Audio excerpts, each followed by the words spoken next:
1 Corinthians chapter 14, verse 20 in the NLT. Dear brothers and sisters, don't be childish in your understanding of these things. Be innocent as babies when it comes to evil, but be mature in understanding matters of this kind. So we gotta change our whole thought process, right? From when we grew up. Because we grew up worshiping this system. We grew up wanting the American dream. But the American dream is an American nightmare, man. Right. Because if you see, you got the people out here selling drugs to their own people, man. And we want our brothers and sisters to stop doing that. Because you're only poisoning your own water well. You're only poisoning your own people. We keep downtrodden, we keep plotting against our own people, calling them their enemies.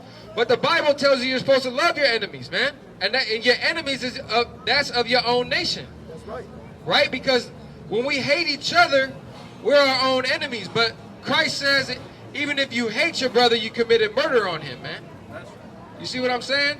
So we can't hate each other. We got to give each other love. And what is that love? That love is these laws, statutes, and commandments. That love is that living water, man. Right. Right?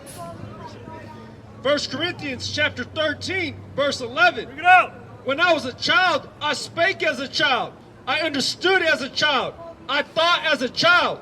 But when I became a man, I put away childish things. Listen, man, we put away those evil things. We put away those childish things. We wanted to go out to the clubs, get drunk, sleep with women one night, and toss them to the side, man.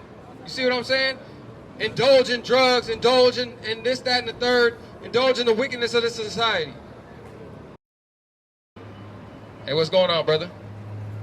How you doing? How you doing? What's your ethnicity on your father's side? Algerian, bro. Honduran? Algerian. Algeria? You Muslim? You Muslim? You believe in the Bible? You believe in the Bible? What's up? You believe in Jesus? Yes. You practice Islam? Yeah. Okay. Ramadan, bro. What's that? We're in Ramadan. You in Ramadan right now? You fasting? Actually, I'm sick. I don't fast. I didn't hear you. I'm sick. I don't fast. I can't. You can't fast. So you're not keeping Ramadan. Nah. Why not? Because I can't. I'm sick. So wait a minute. So your faith in Allah doesn't supersede how your body feels? Allah, give me the authorization I need. What's that? Ramadan. What's that? Allah, give me the authorization to eat. I'm sick. Because you're sick. Diabetes. Is I that can't is fast. can you read that in a hadith for me? No camera, bro. Please. Don't worry about it. You don't have Is that in the hadith or the Quran? Hadith, hadith. It's not in Quran. Hadith is It's in the Quran? It's in the hadith? hadith. Where does it say that? نفسا إلا وسعها. What's that? You come closer, I can't hear you. لا يكلف الله نفسا إلا وسعها. That means that God don't oblige you to do something that you can't. Okay, so you only fast once a year though, right? Is this like a holy time period for the month, right? Yeah. So, Muslim people. exactly. Yeah. So how many times are you supposed to do Ramadan? Once, right? Yeah, once a year. A month a year. What's that? A month a year. A month for the year, right? Yeah. 1 month a year. So what happens if you don't do it?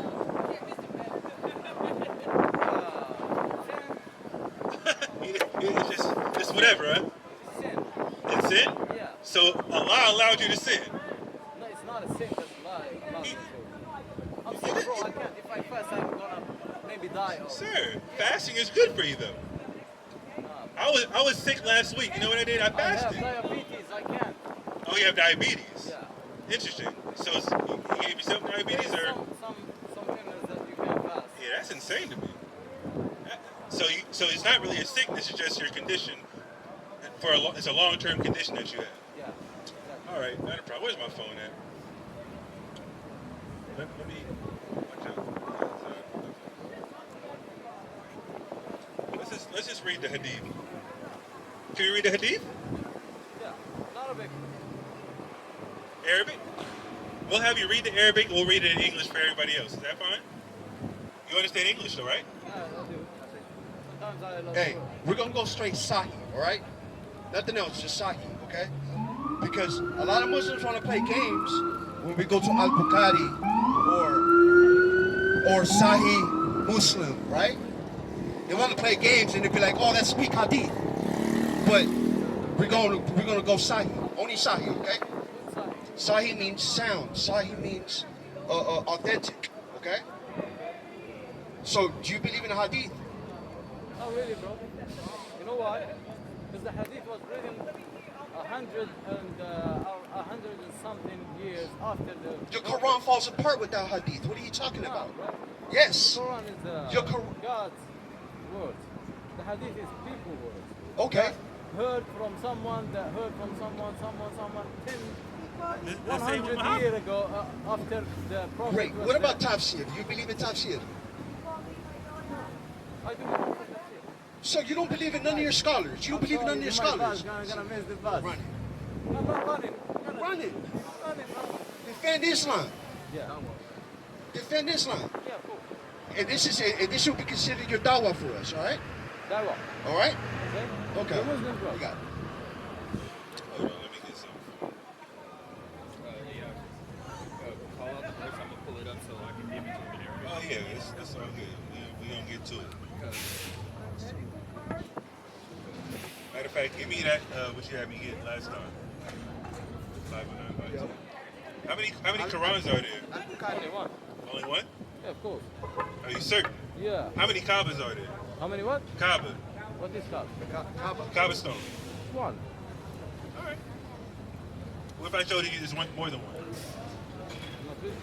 Not be tripping. Huh? I'm sure there is only one. Are you sure? Yeah. Okay. I'm Kaaba. gonna show you. I'm gonna show you. Don't worry about it.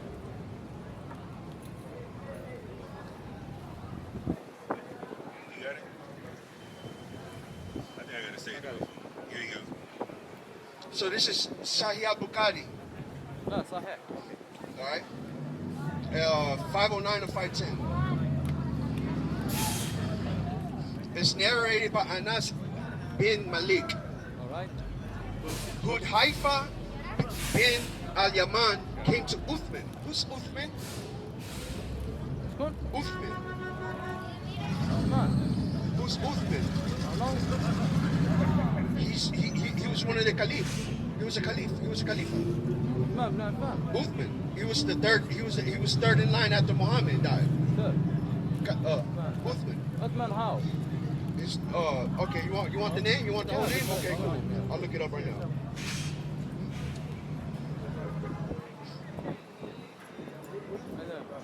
Good. Here's it in there. Uthman al-Khamis.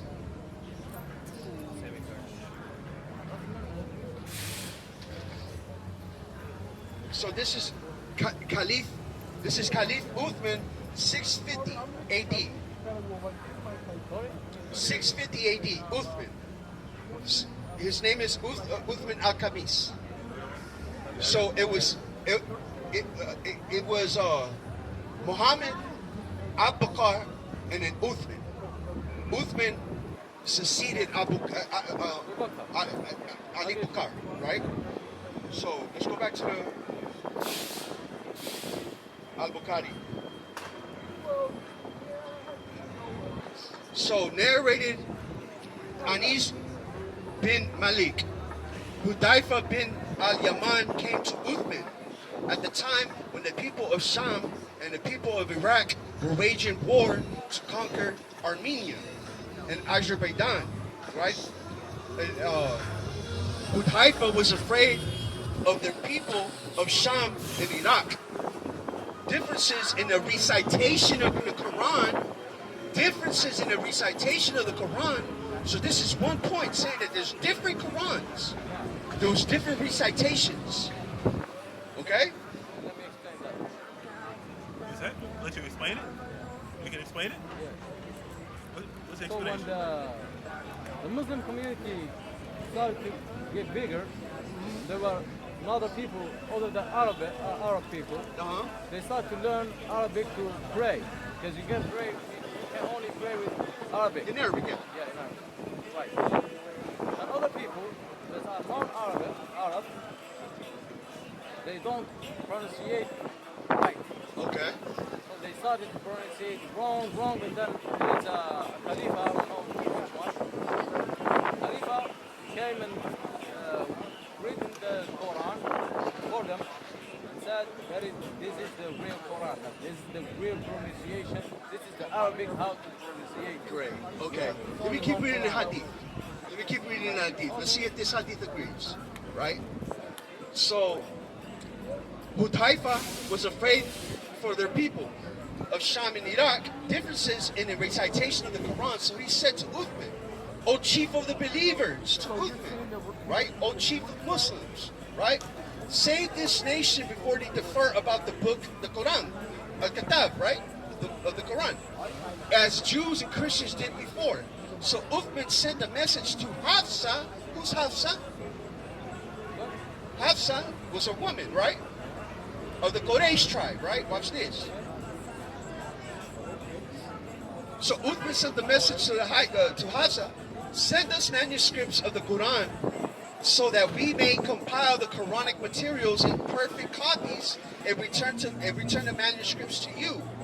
Right? Hafsa sent it to Uthman.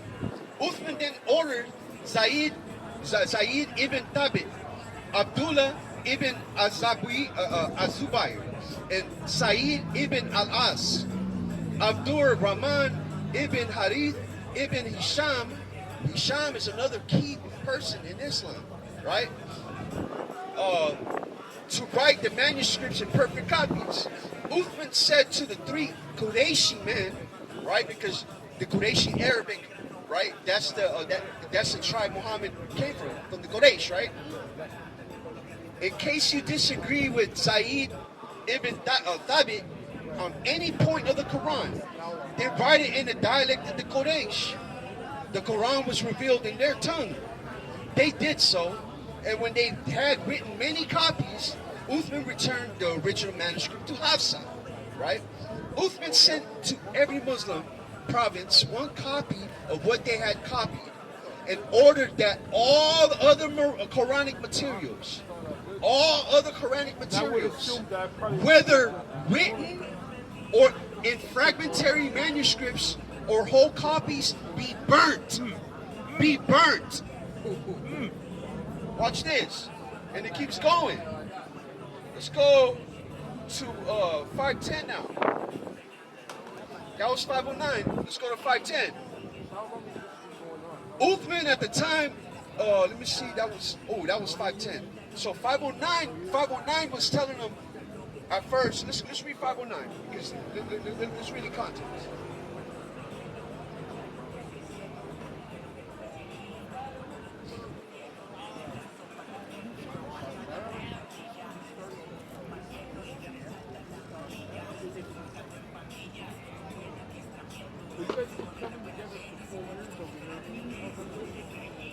Okay, narrated Abu Sa'id, the Prophet said, damn, that's not it. That's.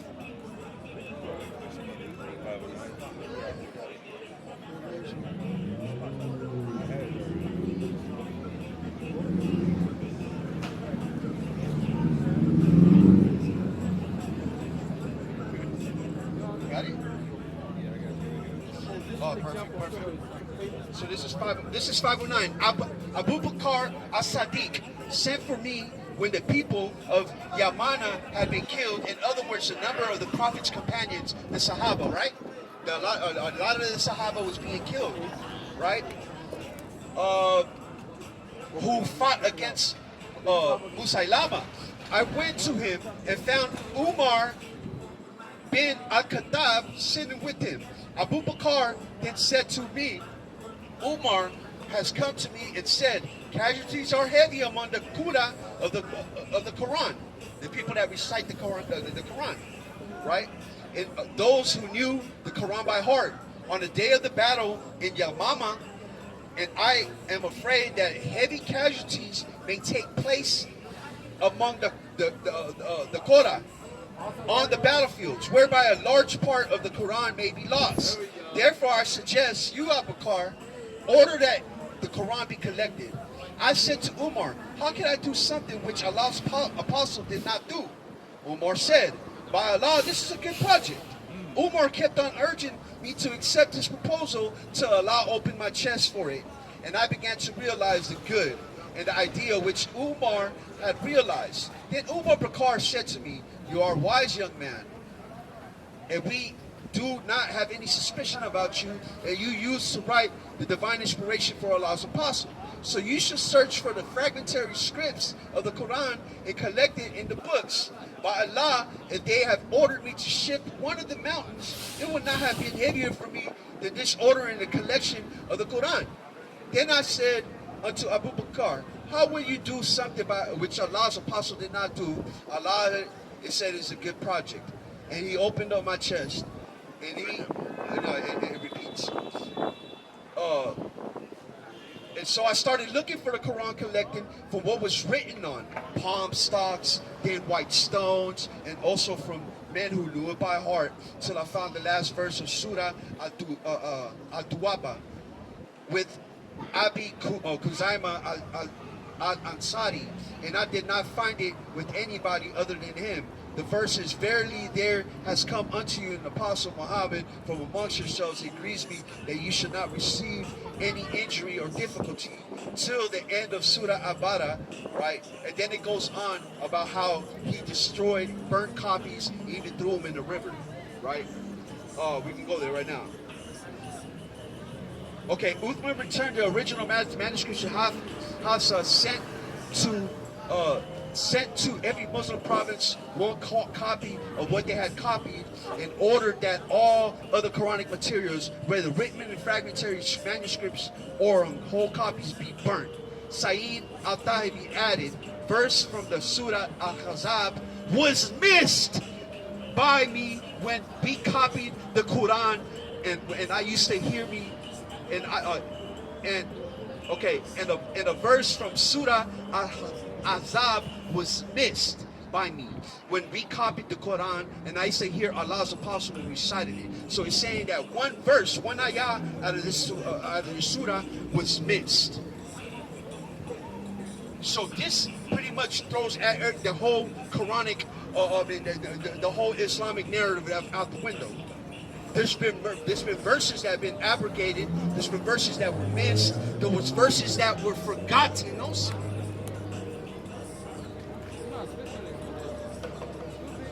You're not a specialist? Have you heard this before? Now this is Sahih. This means the highest form of Hadith. There is no highest form of hadith. That's the highest form of Hadith. Yeah. Sahih. For me, there's no highest for hadith, because hadith was written 100 and something years after the Prophet was died. You know? So if I tell you something, you're gonna repeat it to him, then you're gonna repeat it to the other guy, and if he repeats it to the other guy, when he repeats it to me, I'll hear another version. But that's how you got your Quran today. Yeah, you know, that doesn't work that way. Yeah, but That doesn't work. That's how you got your Quran today. yeah, What are you but talking Quran, check all the things. Sir, that doesn't work. Maybe So for you, when Muhammad, who wrote the Quran? Muhammad couldn't read or write. Who wrote the Quran for him? it wasn't. Who wrote it? It wasn't. Muhammad wasn't illiterate? No, it wasn't written. The Quran wasn't written. It wasn't written down? Yeah, when the Prophet was alive. So who wrote it? Oh my God. Who wrote it? Yes, Huh? after he died, because let me explain. Sir, I would say- you gotta make it make sense. Watch this. I'm just lost the word. I would say like when you read the phrase one more time, you get it. Recite it and you memorize it. You memorize it. Uh-huh. Exactly. All the people memorize. Almost all the people memorize it. And then when the Wait a minute. Who told it to him? Huh? Who told it? Muhammad. Prophet. Muhammad told people to write it down, right? No, he didn't. Where did the Quran come Let from? me continue. I need to So make, when you he gotta was make this alive, make sense, sir. when he was alive, What's your name? Abdul Ghani. Delhani? Abdul Ghani. Abdul Hani. Yeah. You gotta make it make sense. Come, bring it home. Yes. He was alive. People around him, Sahaba, his friends, all his partners, they used to memorize all the surahs, verses. But where though? Where they come from? The oration, the That's what I'm asking you. Muhammad's the one that got. the vision and the insight. I'm not done yet. The revelation. Yeah, Yeah, I'm not done Muhammad yet. got the revelation. He got a download, and then he told everybody else, right? Yeah. That's what I'm asking. So they wrote it down. No, you don't know. I need to understand. Explain. You believe on God's power. You know. Listen, I believe in the God of Israel. Right. But go ahead. Yeah, when the angel decided to him, he directly went to his dad. I don't know how. And then the people around him started to memorize it by him, telling him, my mom is here. After that, when he died, they still was blood. They did a lot of wars and they went through wars. And people started to die. And then they get the idea to read it down because the people are dying. And maybe someday it will be no Quran and everybody gonna forget about it. They started That's the same thing I said. That's the same thing I said. Other people wrote it down, right? Yeah. That's what I told you. I said that 5 minutes ago, man. Right next to when the Great. prophet died. If other people wrote it down, watch this. Guys, the second Look, bus, I'm don't not got- here. look. This is proof that you guys don't got the same Quran. Look, the oldest manuscript, one of the oldest manuscripts. Hold on. Put him on camera. Put him on camera running. Look, this is out of Surah. There's a manuscript called Togapi manuscript. At Surah 1438, it says, "You know what we conceal and what He revealed." 1942 canon of the Quran is Surah 1438. We know what we conceal and what we reveal. So there's been changes, man. That throws the whole Islamic narrative out the window, that there's never been no changes, there's never been different Qurans. There's been different Qurans, man. There's been different manuscripts. Thousands. They're talking about that they don't got a manuscript problem. They got plenty of problems, man. They got ridiculous problems. Because if they want to hold, if they want to scrutinize our Bible, right? We gotta keep the same energy. Let's keep the same energy with them, man. Muhammad died 632 by poisoning. Which, funny enough, in the Quran says that if Muhammad was to lie, that his aorta was going to be cut. There's a hadith saying at the time at his death, he was telling Aisha, his wife, "I feel like my aorta has been severed." Spirit. It's a false prophet, man. That's right. I'm talking about 632, he died, right? Uthman codified the Quran 634 to 653, right? And that's what we just read, the Al-Bukhari, right? And then we get Ali in 356 to 361, right? Then we get the biography of Muhammad, right? Which is the SICARII, which happens in 765, and all these dates are hundreds and hundreds and hundreds and hundreds of years, right? Right? From hadiths and everything. But guess what? They're written by people that Muhammad didn't know, thousands of miles away from where he was from. At least our Gospels were written by Jews, man, Right. within the same century. Islam got issues with their issues. They got issues, man, with their book, man. Right? Not to mention all the contradictions within the book. If he'd have stayed, I would have went into it a little bit. But listen, he doesn't know enough. That's what he admitted to us. I tried to tell him that Muhammad didn't write anything. He tried to stop me, but he said it 5 minutes later. Like, bro, like, what are you talking about? Did you see me a video like a couple days ago where they had like 30 Qurans and the Muslims got mad? It was like an Edomite or something. I think he was over there in England. The Muslims got so mad at him because I don't want them Qurans. They wanted to take it from him because they were so bewildered by the information. There's 26 Qurans right here in your face.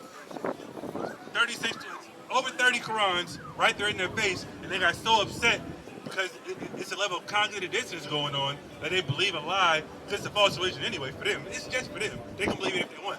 But when you bust them upside the head with the truth, they get upset. You know what I mean? But guess what? They're going to slavery anyway. So they can believe what they want. They're going to serve the Most High, the true God.